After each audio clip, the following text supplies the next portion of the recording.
बोला बोला शंकर भगवान की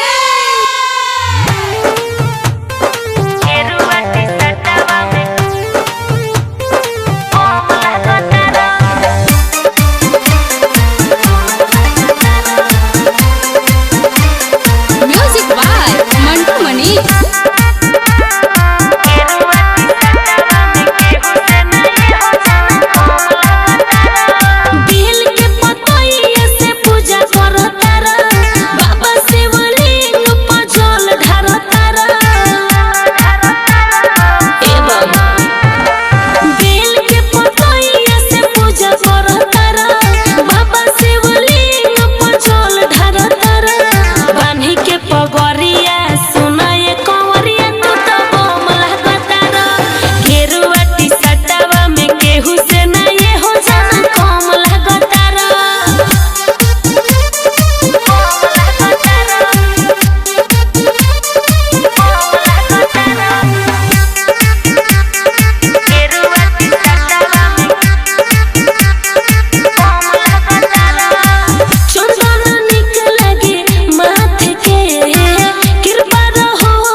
करी कृपा महादेव आई जे सीतम भोला जी के चला एको दोम लगतार कांवर सजा के चमा चोम लगतार बांधी के पगोरिया सुना ये कंवरिया तो बम लगतार गेरुआ टी सटावा में केहू से ना ये हो जाना कम लगतार बुझला।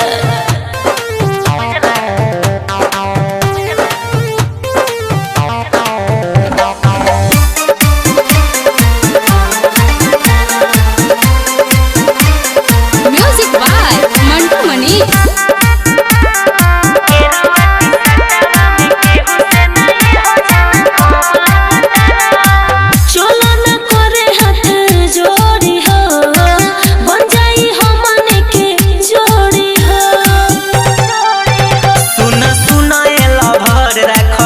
जल ढारला के बाद बाबा फेरी है नजर चारों ओरी गुजर भोला के जयकार देखो भीड़ जुट गइल बाबा दरबार बांधी के पगोरिया सुना ये कंवरिया तो बम लगतार गेरुआ टी सटावा में केहू से ना ये हो जाना कम लगतार।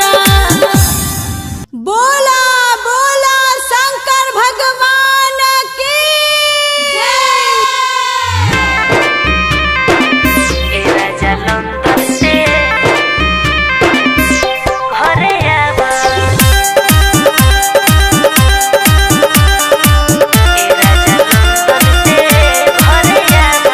Music by Mantu Mani.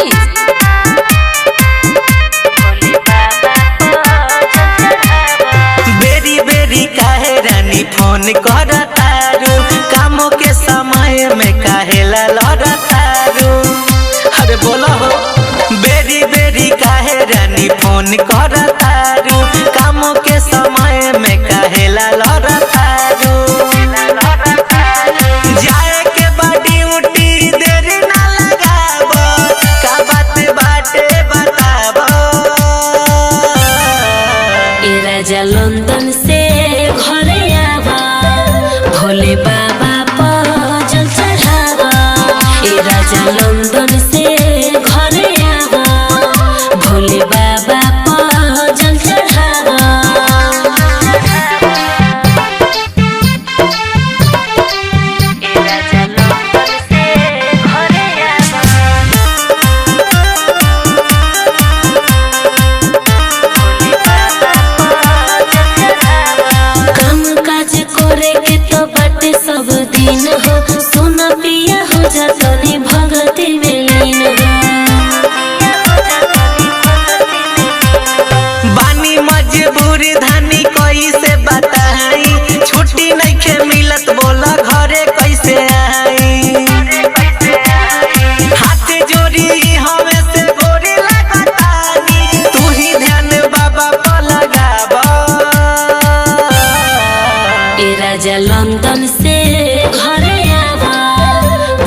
London से घरे आवा भोले बाबा पर जल चढ़ावा।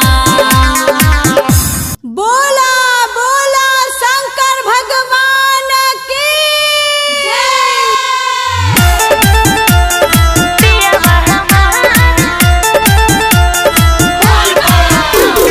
Music by Mantu Manish.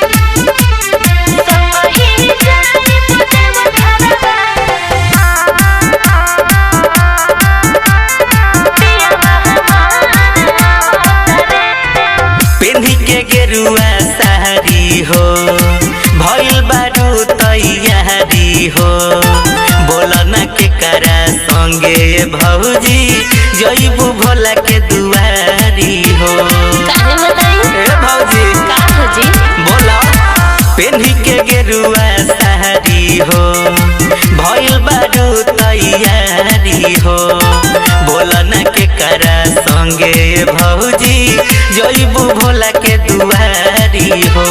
सुना कंवर सुहदार लावतारे हमर सरकार आवतारे कि उनके संगे ढरब जलवा कि पियवा हमार आवतारे संगही जाइब देव घरवा बोलमुआ हमार आवतारे।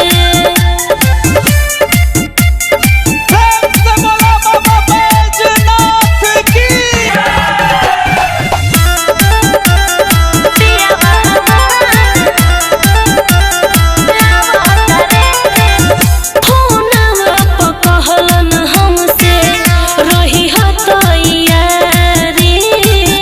दोनों जन मिलके चलब भोला के दुआरे।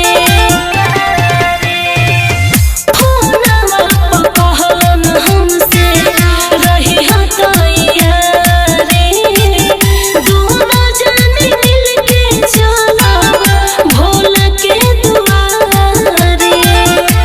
ए भौजी हमहू जाइब हो अच्छा। बाबा के महिमा गाइब हो। सावन में बहार लावतारे हमार दिलदार आवतारे कि उनके संगे ढरब जलवा कि पियवा हमार आवतारे संगही जाइब देव घरवा बोलमुआ हमार आवतारे।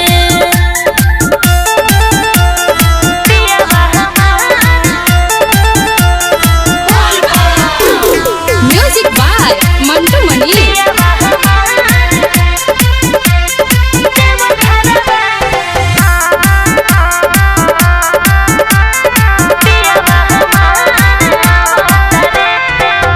पिया रमजीराज हमसे कोइलन हवाला कहलन बदली न धनिया असमर इरादा। पिया रमजीराज हमसे कोइलन हवाला कहलन बदली न धनिया असमर इरादा। हमरो विश्वास बाटे हो